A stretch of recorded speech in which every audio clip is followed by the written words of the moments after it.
नमो सिद्धाणमलो सर्वसावणम मंगलम भगवान वीरो मंगलम गौतमो गणी मंगलम कुंद आद्यो जयंधर्मोस्तु मंगलम सर्वमंगल मांगल्यम सर्वकल्याणकारिकं प्रधानम सर्वधर्माणां जयनं जयतु शासनम् नत्वा जिनेन्द्रं गतसर्वदोषं सर्वज्ञदेवं हितदर्शिकं च श्रीजैन सिद्धांत प्रवेशिकेयं विरचते स्वल्पधियामितम् स्वरूप को जान कर कर्म स्वभाव पहचान अकर तत्व कर वही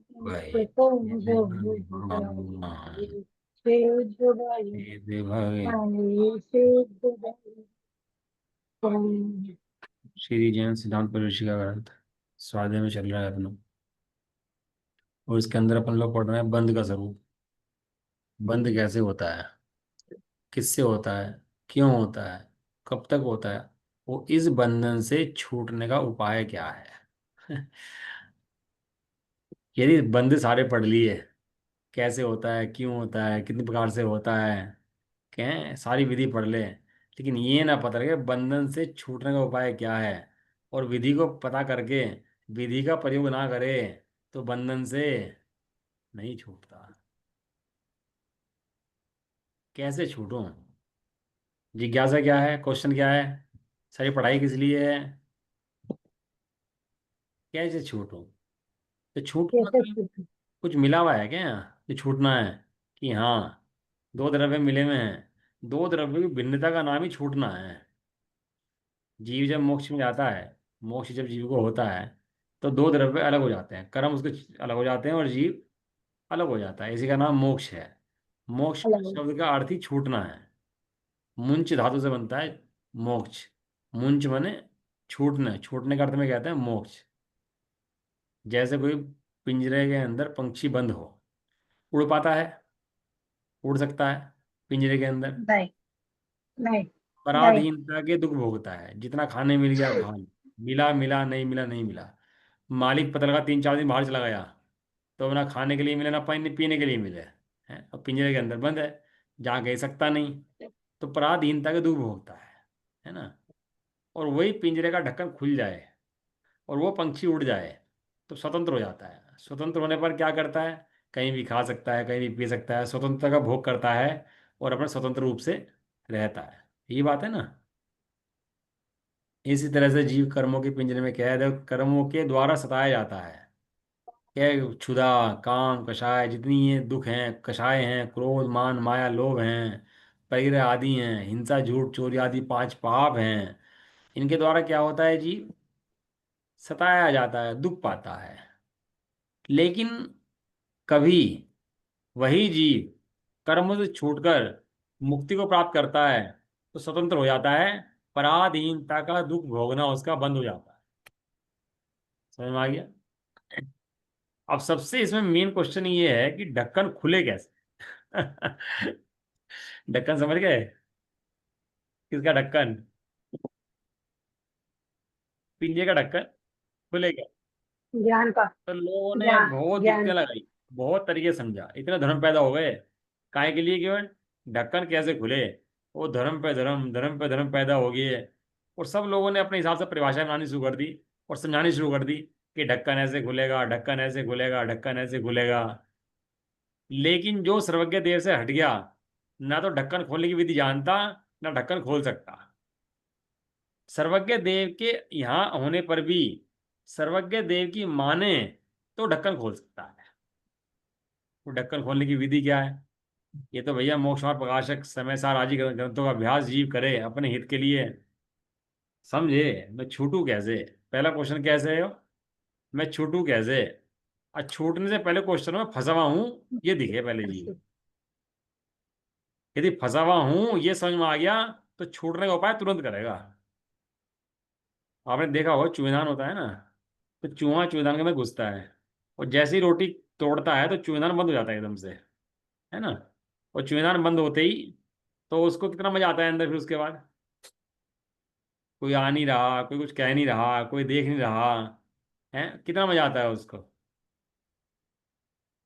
है, कुत्ते भी नहीं खाता। वो रोटी खा पाता है? उसके अंदर जो रोटी टंगी है, मतलब तुरंत नहीं लेटर खाता। पेशाब मिल जाएगा उसका। तुरंत एकदम से लेटर पेशाब करता रहेगा पूरी रात, अगर पूरी रात नहीं छोड़ा उसको। समझ में आ रहा? कब समझ में आया उसको? जब फंसा लगा, पता लगा मैं फंस गया हूँ। तो जैसे ही समझती, क्या उपाय, क्या दूसरा क्वेश्चन उठा, फंसा हुआ हूँ, छूटू कैसे? देखो, वो पता हो चूहेदान आता है, उसके अंदर क्या होता है, वो जाले वाला चूहेदान आता है, उसके अंदर चूहे को पता नहीं लगता मैं बंद हो गया। वो चूहा अंदर जाता है, आराम से अंदर चला जाता है, बैठ के रोटी खाता है। थोड़ी देर बाद पता लगता है कि मैं फंस गया इसके अंदर। जब निकलने की कोशिश करता है ना वापिस, तो समझ में आता है मैं फंस गया हूँ। तो जैसे ही पता लगता है फंस गया हूँ, तो बेचैन हो जाता है तुरंत निकलने के लिए। और जब तक निकल ना जाए, चैन से बैठता है तब तक चैन से नहीं बैठता। अपन लोगों का हाल वो है कि वो है ना, जंगल जल रहा था और नीरो बंसी बजा रहा था। नीरो मजे कर रहा था, बंसी बजा रहा था, शहर जल रहा था। है, ऐसे ही इसके अंदर, देह के अंदर आग लगी पड़ी है, क्षण क्षण मृत्यु के मुंह में जाया जा रहा। और अपन लोग क्या कर रहे हैं? चैन की बंसी बजा रहे हैं। हम क्या कर रहे हैं? मजे कर रहे हैं। अभी दिख रहा है फंसे हुए हैं, लगता है फंसे हुए हैं। अब वो पहले फंसा हुआ देख के निकलूं कैसे, तब पता लगेगा ऐसे निकलने का उपाय सर्वज्ञ भगवान के पास है और शास्त्रों के अंदर है। तब ढूंढेगा निकलने का उपाय क्या है।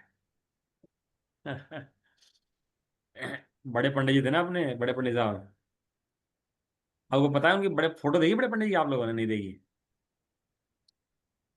फोटो देखी आप लोगों ने बड़े पंडित की? नहीं देखी? जानते हो बड़े पंडित को? नहीं जानते? नहीं। पंडित रविंद्र जी आत्मन और रामायण में रहते थे।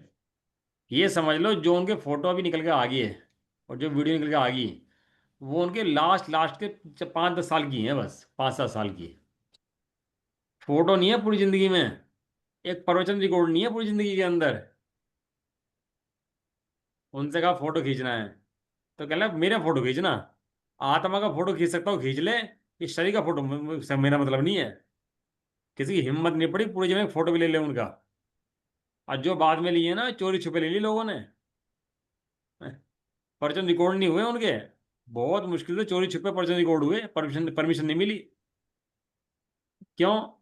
ये रिकॉर्ड करके ले जाओगे, जिनवाणी सुनेंगे, कोई कैसा बैठेगा, कोई कैसा बैठेगा। और जिनवाणी सुनने के लिए भी लोग उल्टे सीधे करेंगे, कोई खाता खाता सुनेगा, कोई पैर में चप्पल पहन के सुनेगा। विराध ना होगी, वो विराधना का दोष हमें मिलेगा। तो प्रवचन रिकॉर्ड नहीं आ पाए उनके एक भी बाहर। ये तो लास्ट के 5-7 साल में निकला हुआ माल है जो निकला उनके पास से। बड़े पंडित इतना माल है निकला हुआ। ज्ञानी धर्मात्मा जी भैया, बहुत बड़े ज्ञानी धर्मात्मा जी।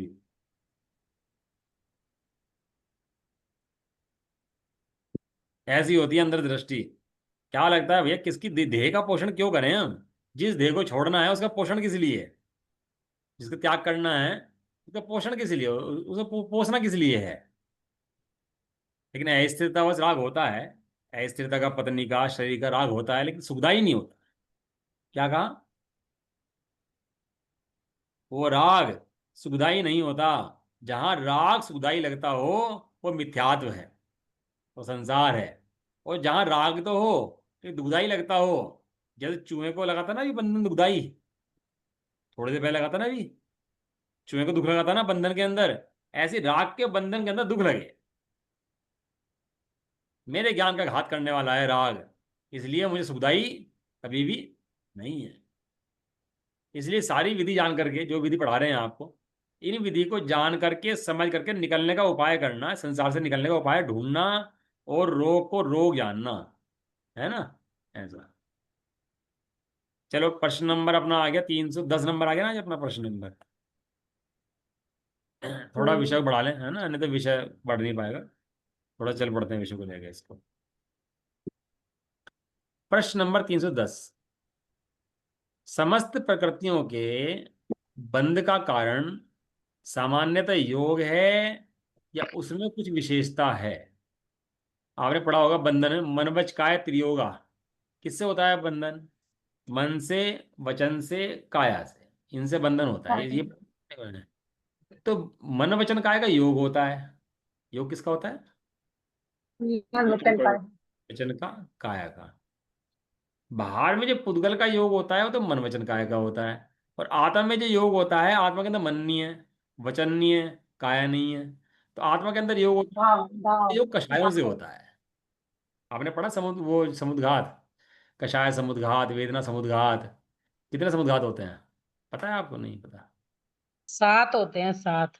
बढ़िया। 7 प्रकार का समुद्घात, वेदना, और कषाय समुद्घात हैं, और मारणांतिक समुद्घात, और केवली समुद्घात, 7 समुद्घात होते हैं। आत्मा के प्रदेश कांपते हैं, निकलते हैं शरीर को छोड़ करके उससे बाहर, शरीर से बाहर। और ये तो निकलते हैं, ये ये ये तो, तो घट पड़ा था बस। हाँ ये तो योग है ही। लेकिन आत्मा के प्रदेशों में जो राग है, वो आत्मा का योग है, कषायित योग है, जिससे बंध होता है। तो वे कह रहे हैं कि समस्त प्रकृतियों के बंध का कारण सामान्यतः योग है या कुछ विशेषता है। एक गाथा है आचार्य कुंदन देव की, पर्चन सार जी की।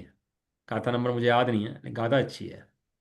णाहम देहो न मनो न वाणी न चेव कारणम तेसिम, कत्ता नाणा कार्यता अणुमंताणेव कत्तीणम। समझ में तो आए नहीं होगा मेरे ख्याल से कुछ है। आ गया। आ गया, बहुत बढ़िया बात। जिनकी समझ में आ गया बढ़िया है। क्या मतलब है इसका, बताओ। ना मैं देह हूँ, ना मन हूँ, ना वाणी हूँ, ना मैं इसका करता हूँ, ना अनुमंता हूँ, और ना कराने वाला हूँ। हाँ, न कर्ता का अनुमोदक हूँ। मैं मन नहीं हूँ, वचन नहीं हूँ, काय नहीं हूँ। क्यों? क्योंकि मन वचन काय किसके हैं? पुद्गल के हैं, मेरे नहीं हैं, आत्मा के नहीं हैं। इन मन वचन काय को अपना मानना ही मिथ्यात्व है। बस ये समझ लो। इतना सा जैन धर्म का सिद्धांत का रहस्य है। देखो क्या है, क्या कह रहे हैं इसमें उत्तर में।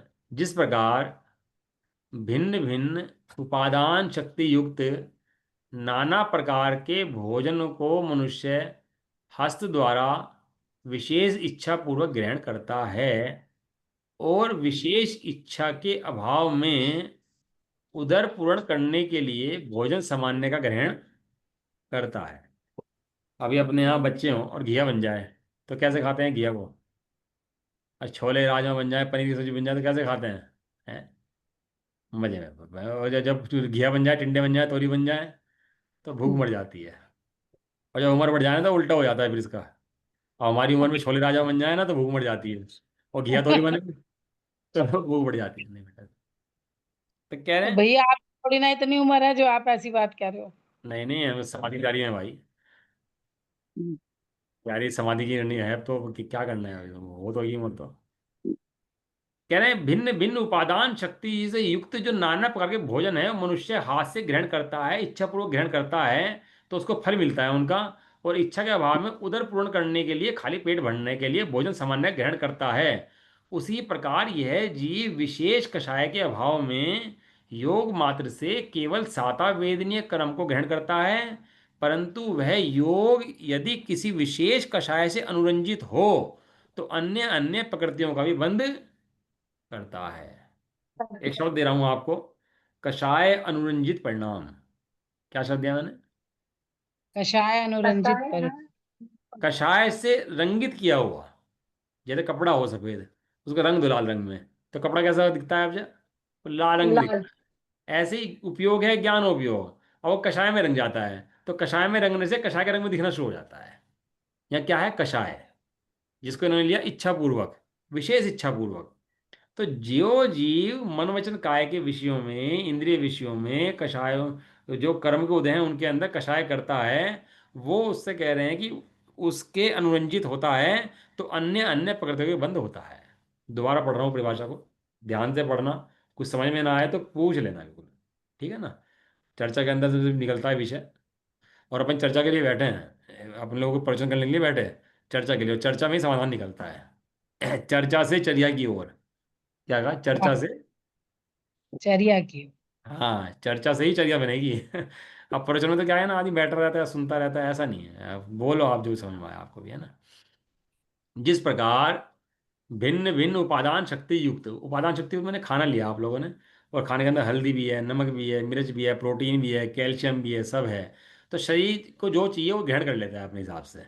हड्डियों को चाहिए कैल्शियम, तो हड्डियाँ उसमें कैल्शियम खींच लेंगी। किसी को प्रोटीन चाहिए तो वो खींच लेगा। तो जिसको जो चाहिए वो खींच लेगा। उस भोजन को, भिन्न उपादान शक्ति से युक्त है, उस भोजन को मनुष्य ग्रहण करता है। अब इच्छा पूर्वक ग्रहण करता है, मजे लेता हुआ ग्रहण करता है, कि इच्छा के अभाव के रूप में ग्रहण करता है। सारा मामला कहाँ पर आया? ग्रहण तो दोनों कर रहे हैं भोजन कर को, दो व्यक्ति भोजन ग्रहण कर रहे हैं। इच्छा के ऊपर। हाँ, इच्छा इच्छा के के ऊपर, ऊपर। कषाय के ऊपर, राग के ऊपर। इसे ही सारे कर्म का बंध का मूल कहा गया है। इच्छा, कषाय, राग, यही है। खाना खा रहा है दोना। बंद अधिकार के अंदर गाथाएं लिखी हैं, शुरू की 10 गाथाएं हैं। आप पढ़ सकते हो उन गाथाओं को। उसमें लिखा, मैंने बताया भी था आपको, कि दो व्यक्ति युद्ध क्षेत्र में लड़ रहे हैं, और एक को धूल चिपक रही है, एक को धूल नहीं चिपक रही। तो जिसको धूल नहीं चिपक रही है उसका कारण क्या है? तो उसने कहा कि वो, उसने एक ने तेल लगाया हुआ है और एक ने तेल नहीं लगाया हुआ है। तो लड़ रहा है, भिड़ रहा है, सब काम कर रहा है, तो धूल नहीं चिपक रही। तो कारण क्या है मुख्य है धूल ना चिपकने का? कि तेल का ना लगाना। और धूल चिपकने का कारण क्या है? कि तेल का लगाना। भले वो लड़ ना रहा हो और आराम से बैठा हो और तेल लगा रखा हो, तो भी धूल चिपक जाएगी। और तेल ना लगा रखा हो, लड़ाई वड़ाई सब कर ले, तो भी धूल चिपकने वाली। नहीं। नहीं। नहीं। हाँ, अब ये देखो, रामचंद्र जी जब लड़े लड़े होंगे रावण से, और इतनी सेना लेकर गए होंगे, और इतना इतना सब मरे होंगे जितने जी हैं, कितनी लड़ाई लड़ाई हुई थी। महाभारत के अंदर तो 17 दिन के अंदर इस धरती पे ऐसा कोई स्त्री बचे जो विधवा ना हो, और ऐसा कोई बच्चे नहीं बचे जो अनाथ ना हो। इतना बड़ा युद्ध हुआ। अच्छा जी। कैसे? 17 दिन का युद्ध चला था। कोई स्त्री ऐसी नहीं बची जो विधवा ना हो, कोई बच्चा ऐसा नहीं बचा जो अनाथ ना हो। और सारे वंश के वंश खत्म हो गए थे। वंश के अंदर केवल एक बचे थे, 5 पांडव बचे थे। और एक बचा था कौरवों के यहाँ से, वो उसका भांजा। बस ये बचे थे। सब मर गए थे इसके वो अलावा। सोचो कैसा युद्ध हुआ होगा। सब में दृष्टि मतलब थे। पूरी मर गए। सब मर गए थे। और क्या हुआ था, कारण क्या था उसके अंदर? कि वो कह रहे थे 5 गांव दे दो हमारे को, और उसने कहा 5 गांव भी नहीं देने के, तेरे को कुछ नहीं मिलता तुम्हारे को। और केवल आखिर में इतनी बात आई थी, 5 गांव तो चाहिए ही चाहिए भाई, इससे कम नहीं चाहिए। तो 5 गांव नहीं दिए। तो 5 गांव के ऊपर इतना बड़ा युद्ध छिड़ा था फिर। देखो, बात ये नहीं बता रहे। बात ये बता रहे कि वो इतना होते हुए भी कषाय नहीं थी। आपको बड़ा वो हो जाएगा, अंदर में हलचल मच जाएगी। कल कमाल ही कर दिया। इतने बड़े बड़े युद्ध छेड़ दिए, इतने लोगों को मार दिया, तो भी उसे बंद नहीं हो रहा। कमाल कर है। मैं एग्जाम्पल यहाँ भैया ले लेता हूँ अपने यहाँ। होगी, रामचंद्र जी को कषाय नहीं थी, पर पांडवों को तो कषाय होगी। नहीं, पांडवों को भी कषाय समष्टि, छाई समष्टि जीव थे। कषाय कैसे होगी? वो अनंतानुबंध लड़ाई वाली कषाय नहीं थी। और प्रत्याख्यान अप्रत्याख्यान तो होती ही है। पांचों छाई समदृष्टि थे लड़ाई से पहले। हाँ, शायद दोनों का पता नहीं मेरे को। लेकिन बाकी 3 तो छाई समष्टि थे ही। अच्छा जी। और आप चलो उन बातों को छोड़ो, वहां पर आप यहाँ आ जाओ। भारत पाकिस्तान का युद्ध चल गया, और भारत ने पाकिस्तान के ऊपर अटैक कर दिया। और भारत का सैनिक गया, 100-200 सैनिक मारे हैं पाकिस्तान के। हैं? तो बताओ, उसे पाप लगेगा कि पुण्य लगेगा? बताओ, फटाफट बोलो। भारत का सैनिक गया, और 100-200 सैनिक मारे हैं वहां के पाकिस्तान के। तो भाई तो पुण्य लगेगा, क्योंकि वो देश के हित में लड़ रहा है अपने। अब ये थोड़ा सा आपको यहाँ न्याय का अन्याय का भेद समझना पड़ेगा यहाँ। अनंतानुबंधी का और अप्रत्यखान का भेद समझना पड़ेगा यहाँ। ये भेद समझ में आया तो तुरंत गणित भोपड़ा खुल जाएगा इसके अंदर से। कितनी तक स्थिति बन सकती है। हम्म। अब उल्टा कर दो इसका। पाकिस्तान का सैनिक भारत में घुसा, और 100-200 भारतीय सैनिक को मार के चला गया। अब उसे पाप बंधा कि पुण्य बंधा? भाई तो उसे ही पुण्य बंधा। वो अपने देश की सेवा कर रहा। बात यह है कि न्याय के लिए है कि अन्याय के लिए। सीता उठाई है तूने, तो भैया युद्ध तो होगा। उन्होंने आखिर तक कहा भैया सीता को आराम से दे दे, कोई बात लड़ाई मत कर, सीता आराम से दे दे, लेकिन माना नहीं, उसके ऊपर युद्ध छिड़ा देना बड़ा। बताओ, एक सीता के सुहाग के लिए। एक सीता के सुहाग के लिए कितनी स्त्री को सुहाग उड़ा होगा, बताओ आप। लेकिन नहीं, वो मंजूर है, लेकिन अन्याय मंजूर नहीं है। वहां हमें लगता है इच्छा पूर्वक युद्ध हो रहा है, लेकिन वो युद्ध इच्छा पूर्वक नहीं हो रहा, वो युद्ध न्याय के लिए हो रहा है। इच्छा पूर्वक कहाँ होता है? जहाँ शरीर का एकत्वपना होता है, जहाँ शरीर को अपना मानता है। ये कोई अपने घर की बात नहीं है। ये तो पुराणों के अंदर आई हुई बातें हैं। ये तो पुराणों में पढ़ लो आप, सारी कहानियां इसलिए लिखी वहां पर। पुराण पढ़ोगे तो सब निकल के आएगा, इसके अंदर तो मर्मी है। अनंतानुबंधी का और अप्रत्यख्यान का फर्क क्या होता है? अनंतानुबंधी के अंदर जीव अनंत कर्मों से बनता है। किससे बनता है? अनंत। अनंत कर्म से। और अप्रत्याख्यान के अंदर अनंत से नहीं बनता है, बहुत कम से बनता है। तो फर्क क्या होता है? अनंतानुबंधी मने मैं पर मारता हूं, मैं जिलाता हूं, ऐसी मान्यताएं रख के जीव बैठाता है, वो अनंतानुबंधी। और जहाँ जीव को एक कंसेप्ट क्लियर हो जाता है कि मैं मारता नहीं हूँ, जिलाता नहीं हूँ, ये सब कर्मोदय कार्य चलता है, उसका नाम अनंतानुबंधी का भाव या प्रत्यक्षानुमण का बंध है। ऐसा जब कषाय आदि होती है बाहर में। और इसके लिए आप प्रथमान योग आदि पढ़ सकते हो, चरणन योग पढ़ सकते हो, कर्णन योग पढ़ सकते हो, पठवन योग पढ़ सकते हो, द्रव्यान योग पढ़ सकते हो। चारों योगों में इस बात की सिद्धि करी गई है, चारों योग के अंदर। तो कषाय कर लें, ये तेरा शब्द जो है ना ये गलत है बस। जो तू कहता है ना कषाय कर लें, लड़ लें, झगड़ लें, ये तेरे शब्द जो है ना ये बताते हैं तो उसमें मजा आ रहा है। सही। सारा खेल अंदर में अपने को आत्मा जानने का है। जो अपने को आत्मा जानता है, आत्मा को उपाधि जानता है, उसको बाहर में कषाय की तीव्रता होती नहीं है, उसको बोलते हैं प्रत्यय खाना वर्ण। और जिसको आत्मा को नहीं जानता, उसको तीव्र कषाय बनती हैं, उसको बोलते हैं अनंतानुबंधी। अब वो भले ही जंगल में आराम से बैठ के मुनि बन के बैठ जाए, तो भी अनंतानुबंधी अगर है, तो वो अनंतानुबंधी आदि मिथ्यात्व आदि कषायों का बंद करता है, और मिथ्या दृष्टि है, संसारी है। राजा आदिनाथ तो पक्का है ना, शाही समष्टि थे। तो राज्य भोग ही रहे थे ना बैठ करके, और नीलांजन का नाथ तो देख ही रहे थे ना बैठ करके। और सारे राज्य वैभव को भोग करके रहते, चार शिक्षा सिखा रहे थे, सब काम कर रहे थे ना।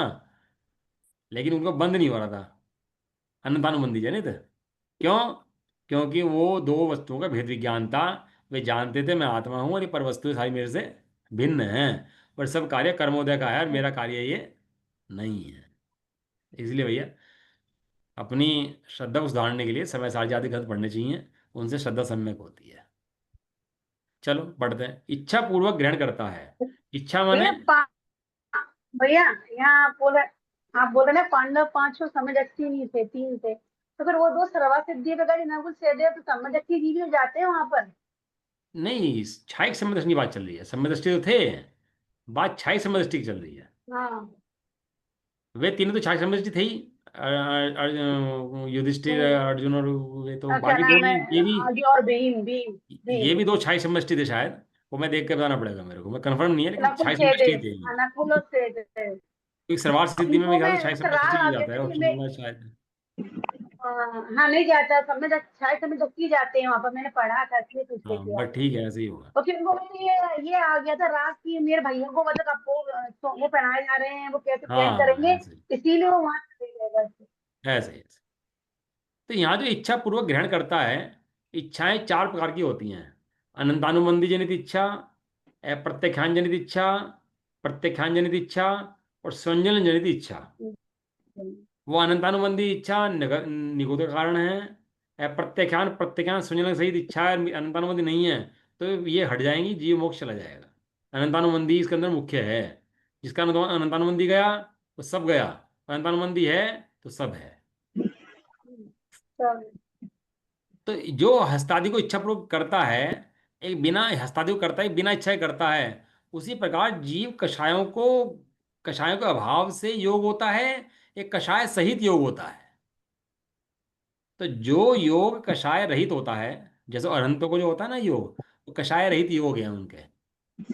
योग तो है, लेकिन उस योग के अंदर कषाय नहीं है। लेकिन उसी योग के अंदर कषाय हो, तो कषाय अनुरंजित होता है, तो अन्य प्रकृति को ही बंद करता है।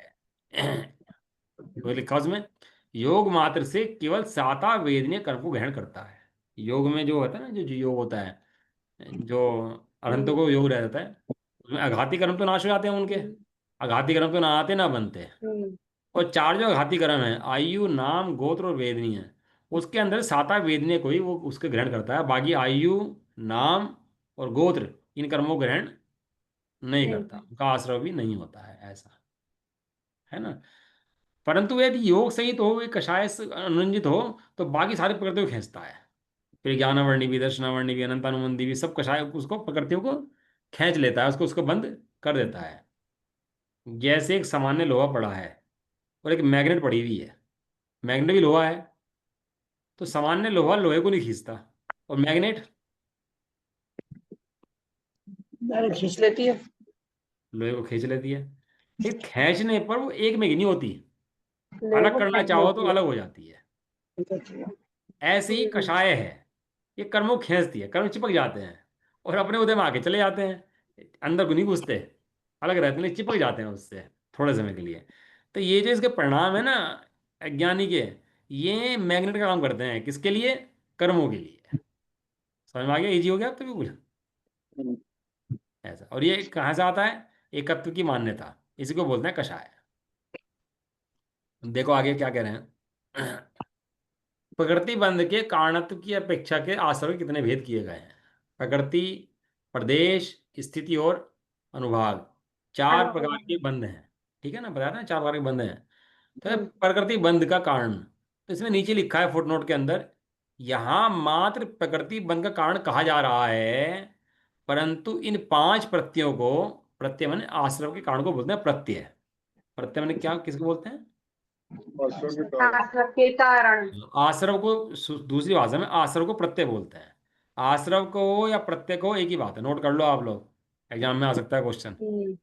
आश्रव को या प्रत्यय को एक ही बात है, परंतु इन पांच प्रत्यय, अभी पांच बताऊंगा कौन कौन से होते हैं, इन पांच प्रत्ययों को चारों प्रकार के बंध का कारण समझना चाहिए। चारों प्रकार के बंध कारण मतलब प्रकृति भी, प्रदेश भी, स्थिति भी और अनुभाग का भी बंध कारण समझना चाहिए। क्लियर है? तो प्रकृति बंध के कारण पांच है। प्रकृति बंध के मतलब प्रकृति के, प्रदेश के, स्थिति के, अनुभाग के। कर्म आते क्यों हैं और बनते क्यों हैं ये बता रहे हैं। समझ में आ गया? कर्म आते क्यों है, बनते क्यों है। तो इसका पहला कारण लिया मिथ्यात्व, दूसरा लिया अविरति, तीसरा लिया प्रमाद, चौथा लिया कषाय, और पांचवा लिया योग। योग। योग। पांच प्रकार से कर्मों का आश्रय होता है। या तो जी मिथ्यात्व के परिणाम करेगा, मिथ्यात्व के परिणाम माने पर को अपना मानेगा, पर में एकत्व करेगा, कषाय करेगा पर को एक मान करके। ये ज्ञान के अंदर झलकेंगे गे, जो पर पदार्थ में गे है ना, स्त्री है, पुत्र आदि के है, भोजन आदि के, ज्ञान में झलकेंगे। और झलकने पर इनके क्या करेगा, झपट्टे मारेगा, अपना समझेगा। तो झपट्टा मारने से इसको होता है मिथ्यात्व। क्या होता है इसको? मिथ्या। दूसरा अविरति, इसकी ये तो चलेगी मान्यता अज्ञानता की। इसे समझ में आ गया दो द्रव्य भिन्न है भैया, मैं जीव द्रव्य हूँ, मैं ज्ञान द्रव्य हूँ। लेकिन अब भी ये व्यापार धंधा करता है, घर गृहस्थी काम करता है, शादी ब्याह करता है, सारे काम करता है, परिणाम भी वैसे ही करता है। तो मिथ्या चला गया, लेकिन उसको क्या रहेगी अब जा, अविरति। क्या रहेगी अब जा? अविरति, इसको बोलते हैं अविरति के परिणाम। लेकिन चौथे गुण साधन सम्यक दृष्टि जीव है। जितने हमारे तीर्थंकर आदि हुए, ये सब दीक्षा लेने से आप पहले अविरति सम्यक दृष्टि थे। जितने दीक्षा लेने से पहले क्या होते हैं? हाँ, अविरत सम्यक दृष्टि होते हैं। ये इनको पांच गुण स्थान नहीं होता, सीधा सातवें चढ़ जाते हैं। वृत्ति समदृष्टि। अविरत सम्यक दृष्टि होते हैं, ऐसे जितने होते हैं ना, जितने भी हैं सब ये अविरत सम्यक दृष्टि। वो छायिक भी हो सकता है, औपशमिक भी हो सकता है, और छापशमिक भी हो सकता है, कोई भी हो सकता है वो, लेकिन वो क्या क्या चला जाएगा? वो अविरत। बराबर है। चौथे गुण स्थान का नाम क्या है? अविरत। अविरत। पहले का नाम सम्यक क्या है? मिथ्या। देश व्रत पहले का नाम तो क्या मिथ्यात्व। नाम है उसका, चौथे गुण स्थान का? और फिर संसार साधन, फिर मित्र, फिर क्या हाँ, नाम है, अविरति। क्या नाम है, देश व्रत। नहीं नहीं हाँ, नहीं। देश विरत, हाँ, प्रमत्त विरत, अप्रमत्त देश विरत। व्रत नहीं आती है। हाँ, तो मिथ्यात्व पहला, हाँ उसके बाद अगला कदम हाँ। रखा है चौथे के अंदर। आप क्या नाम है, प्रमत व्रत, अप्रमत व्रत संप्रदाय। हाँ, पढ़ो पढ़ो। गाथाएं पूरा याद कर लो, बोलूं क्या? इसकी गाथाएं हैं, दो गाथाएं गुम्मट साजी के अंदर। मिच्छो सासण मिस्सो अविरत विरदो देश विरदो है, विरता पमत इधरो। वो गाथाएं हैं, दो गाथाएं याद कर लो, पूरा याद हो जाएगा ये। कोई बहुत भारी नहीं है, पढ़ा दूंगा मैं किस दिन, तो भी समझ में आ जाएगा। तो पहले गुण स्थान के बाद दूसरे सीधा जंप कहाँ लगता है जीव का? चौथे गुण स्थान के अंदर। तो उसका नाम क्या है? अविरत। उसकी भ्रांति टूट गई, लेकिन अभी राग नहीं तोड़ पा रहा। भ्रांति टूट गई, राग तोड़ने में समर्थ नहीं है, तो राग भी टूटा, उसका नाम है अविरत। लेकिन राग तोड़ना शुरू कर दे, राग तोड़ना शुरू कर दिया उसने, है ना, तो थोड़ा बड़ा है, तो वो प्रमाद वाले गुण में आ जाता है। प्रमाद गुण कौन सा है? छठा, हाँ, प्रमत्त क्या विरत। नाम है उसका? प्रमत्त विरत। परमत विरत। परमत कहो प्रमाद कहो एक ही बात है। व्रत, प्रमत परमत व्रत। विरत छठा, अप्रमत सात। कषाय उसके बाद रहता था, कषाय से बंद। कषाय 10वें गुण तक जाती है। और फिर रहता था हाँ योग। योग माने कंपन रह जाता है अनंत हाँ भगवान को। इस तरह से उनको कर्मों का बंध चलता रहता है। समझ में आ गया? ये समझ लो किसी के 1 लाख रुपए आपने उधार लिए, अब परसेंट लगाए तो 20-20% सबका हिस्से में आ गया ना, 20% मिथ्यात, 20% अविरति, 20% कषाय, 20% प्रमाद, 20% योग, ऐसा हुआ ना। किससे? हमने 1 करोड़ रुपए उधार लिए और 1 करोड़ में से हमने 99 लाख रुपए चुका दिए उसके। कितने चुका दिए? 99। 99 लाख चुकने जितना मिथ्यात का पाप है। कितना बच गया? एक 1 करोड़ लाख में। ये तो मैं एक कैलकुलेशन बता रहा हूँ मोटी मोटी, लेकिन आचार्य देव ने तो कहा है कि समुद्र में से एक बूंद पानी निकाल लो, इतना बचता है अनंतान मंदिर जाने के बाद। एकत्व की मान्यता का इतना बड़ा पाप है। यदि ये जीव परमे को एकत्व में मानता रहे, अपना मानता रहे, तो इससे इतना भयंकर पाप होता है जो समुद्र जितना। और एकत्व की मान्यता तोड़ दे तो इतना बंद होता है जैसे उसमें से एक बूंद निकाल लो, इतना। समझ में आया? अब जीव को ये तो दिखता नहीं है कि मिथ्यात का पाप बन रहा है, मान्यता का पाप बन रहा है। वो मन वचन काय को सुधारता है? धर्म के नाम पर क्या करते हैं अपन लोग? मन सुधारो, वचन सुधारो, काया सुधारो, क्रिया सुधारो, प्रणाम सुधारो। ये तो सुधारते हैं ना सब लोग अपन। भाई अच्छा चिंतन करो, अच्छा स्वाध्याय करो, मंदिर जाओ, पाठ करो, पूजा करो, स्वाध्याय करो, सब ये तो करते हैं। लेकिन अभिप्राय में जो तेरा पुद्गल के प्रति एकत्वपना चल रहा है, मूल बंध का कारण यहां से है। मैं कौन हूँ? ये ज्ञान उनके स्वभाव ये कर्म आत्मा बेकार हैं। है। मैंने मैंने देखा है लोगों को सच में बहुत ही अच्छे से पूजा करते हैं, जाप करते हैं और खूब व्रत करते हैं, तो वो बेकार है। मिथ्यात्व नहीं गया तो सब बेकार है। अब क्या कोई कहें? वैल्यू नहीं। Zero value, zero value.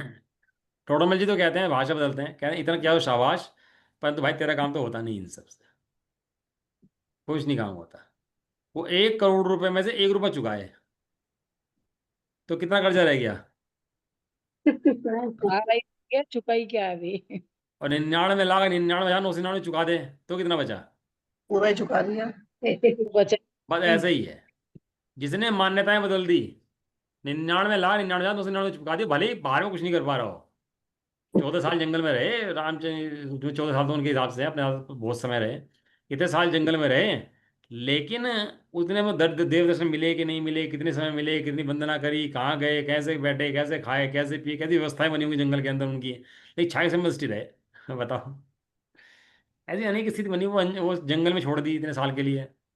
कितने साल के लिए छोड़ दी? 3,000 साल के लिए। अनंगसरा। हाँ। हाँ, साढ़े तीन अनंतमति, हजार अनंतमति। जो भी है, मतलब कैसे व्यवस्थाएं बनी होंगी, भले ही देव दर्शन नहीं है, कुछ नहीं है, तो भी उसके कर्मों का क्षय कर रहे हैं। ये बात ये नहीं कि ये करने चाहिए कि नहीं करने चाहिए, गलत है कि सही है। बात तो ये तो चलते रहेंगे, करने भी चाहिए, लेकिन मान्यताएं बदली कि नहीं बदली? पर पुद्गल के संबंध में यदि मान्यताएं नहीं बदली तो कर्म का बंध चल रहा है अनंतानुबंधी का, मिथ्यात का। और मान्यताएं बदल गई हैं तो मिथ्यात का कर्म हट ही जाता है। उसके बाद देव की भक्ति में आनंद आता है, शास्त्र में आनंद आता है, पूजा में आनंद आता है, साधर्मियों में आनंद आता है।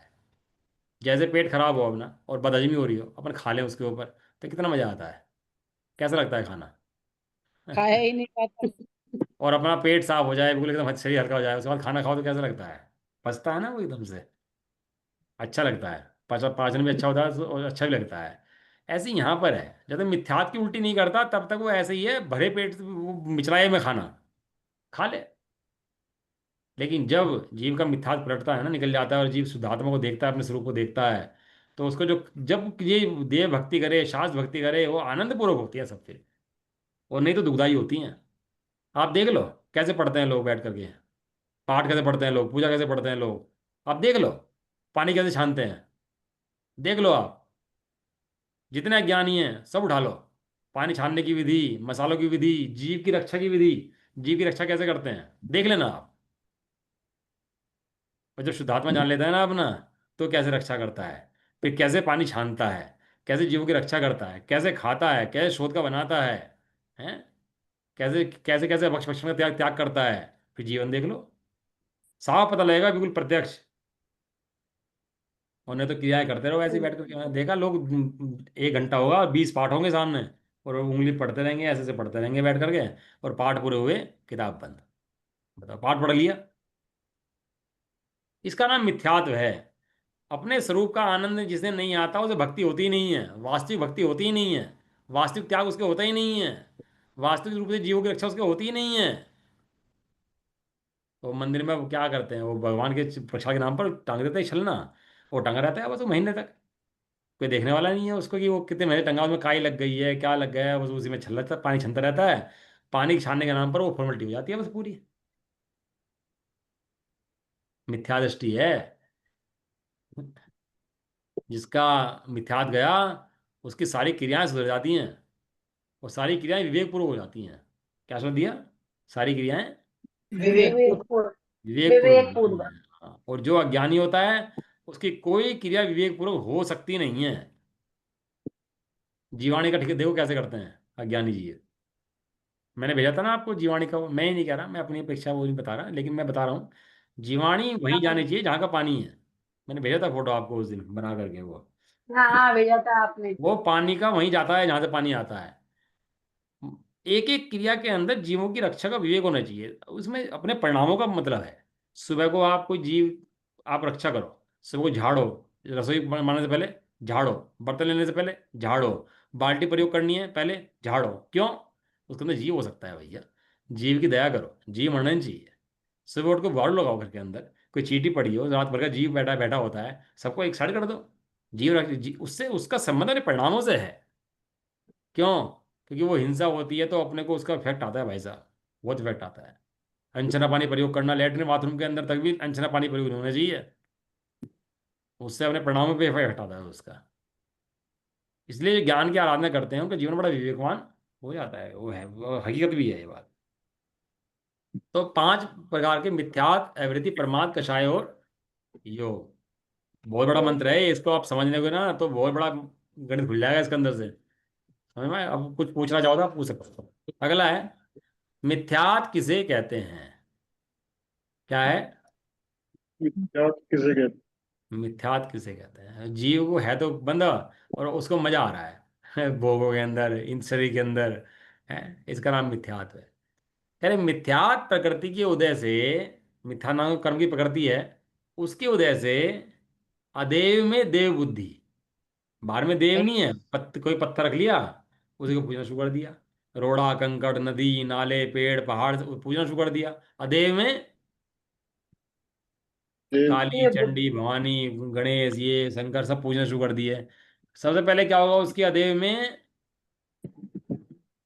देव बुद्धि।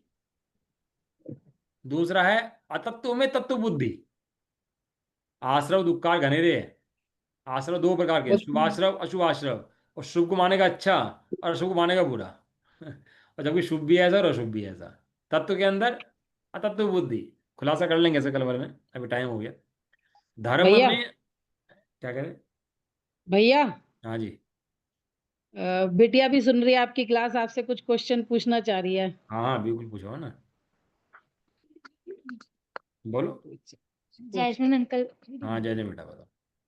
अंकल, एक वो जैसे आपने झाड़ू का बताया, आजकल ना एक जैसे रोबोट वैक्यूम आता है, वो हाँ बहुत मुंह बड़ा होता है और वो अपने हाँ उसके पता अंदर है एक मुझे, बॉक्स, गोल घूमता रहता है घर के अंदर, नीचे रखा रहता है। तो उसमें ना उस बॉक्स में जाता है सब कुछ, वो अंदर कहीं ऐसे मर नहीं जाते, मतलब कुछ हो नहीं जाता, आप डब्बा खोलोगे तो उसमें आपको मिल हाँ जाएगा। पता है पता है। जैसे अगर आप जैसे झाड़ू का बता रहे हो, तो अगर हम उससे अगर कोई वैक्यूम कर रहे हैं और उसमें उसके अंदर जीव चला जाता है, तो फिर उसमें भी प्रॉब्लम है, मतलब उससे पाप है प्रॉब्लम, कि जीव जैसे। रक्षा तो हो जाएगी, लेकिन जीव रक्षा अपने परिणाम को संभाल करने के लिए है। हमारे परिणाम कैसे संभलेंगे? हम अपने हाथ से काम करेंगे, अपने हाथ से जीव की रक्षा करेंगे तो हमारे परिणाम कोमल होते हैं।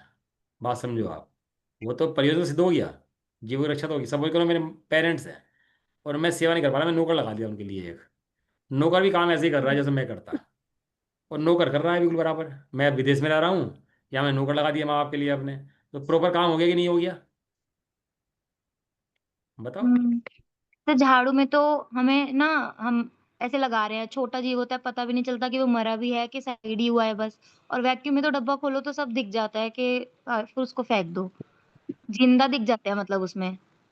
नहीं नहीं, उसमें क्या है, खेल परिणामों का बहुत ज़्यादा है इसके अंदर ना। अपने परिणामों की अपने परिणामों की सुरक्षा और कोमलता के लिए हम ये सब काम करते हैं, पानी छानने का। अब वो लोग कहने लगे आरओ में पानी छन जाता है, आरओ का पानी इस्तेमाल कर लो। हमें अपने परिणामों की कोमलता का पहले विवेक है, और जीवों की रक्षा साथ में होती है उसके। तो अपने परिणाम कोमल कैसे होंगे यदि हम अपने हाथ से काम नहीं करेंगे तो? मेन बात ये है, इसलिए जो काम जैसे करो। अगर हाँ। हमारे परिणाम जैसे कोमल है, मैं अगर पर्सनली अपना बताऊं कि मुझे को ऐसा लगता है कि अगर कहीं पे चींटियां है ना तो वैक्यूम से करा लो तो वो अच्छे से आ जाएंगे और उसे रख सकते हो। झाड़ू से तो मर भी सकते हैं। मतलब ऐसा मुझे मेरे परिणाम मैं अपने पर्सनल बता रही हूँ कि मुझे ऐसा लगता है कि मेरे को उससे ज्यादा बेटर लगता है कि वो उधर चला जाए तो वो इजीली और अच्छे से कर लेगा सारी, और कोई भी मरेगी नहीं। तो चलो अगर यदि आपको परिणाम लगता है तो कोई बात नहीं है, यदि आपको ऐसा लग रहा है कि हाँ जीवों की रक्षा हो जाती है तो आप कर लो उस काम की, कोई बात नहीं है। लेकिन स्लैब वगैरह है, रसोई की स्लैब वगैरह में कैसे आप करोगे उन सब चीज़ों को? हाँ नहीं, ठीक है, लेकिन थैंक यू, भैया जय। वैक्यूम से जो खींचते हैं, वैक्यूम इतनी स्पीड से खींचते हैं कि उसके कोई अंग तो डैमेज हो जाते होंगे ना। ये तो देखो आप, झाड़ू से इतने डैमेज नहीं होंगे, आप ये भी सोचो।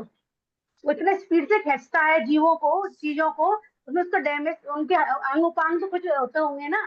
ऐसा थोड़ी हम्म। अधमरा हो जाता हो, कुछ तो होता होगा ना, ऐसे कैसे कर देंगे आप? झाड़ू से थोड़ी होगा। वो कितना स्पीड होता है, आप अपने हाथ में लगा के देखो कितना स्पीड से खींचता है स्कीन। तब आपको मालूम होगा कि जी की रक्षा हो रही कि नहीं हो रही। चलो, अब चर्चा का विषय बहुत बढ़ गया, समय भी बहुत हो गया, अब परिभाषा पढ़ लेता हूँ।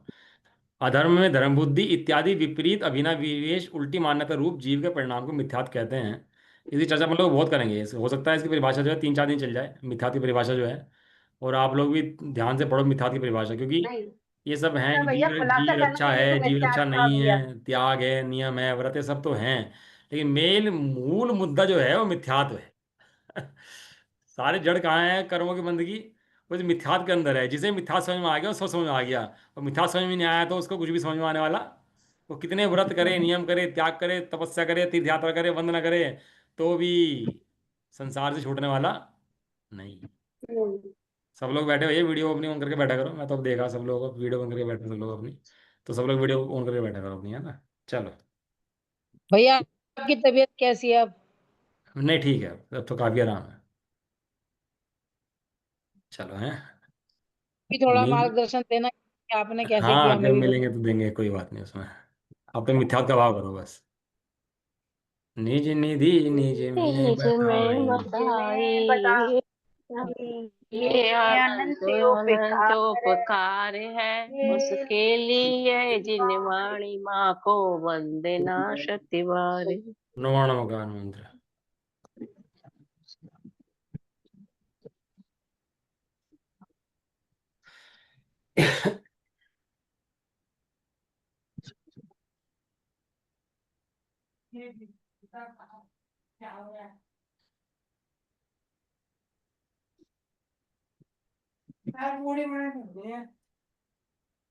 जय प्रदाशिनी मणि माता की। जय जय हो। हो। जय हो। जय हो जय महान हो जैन धर्म की। जय जय हो। हो। जय जय हो। हो।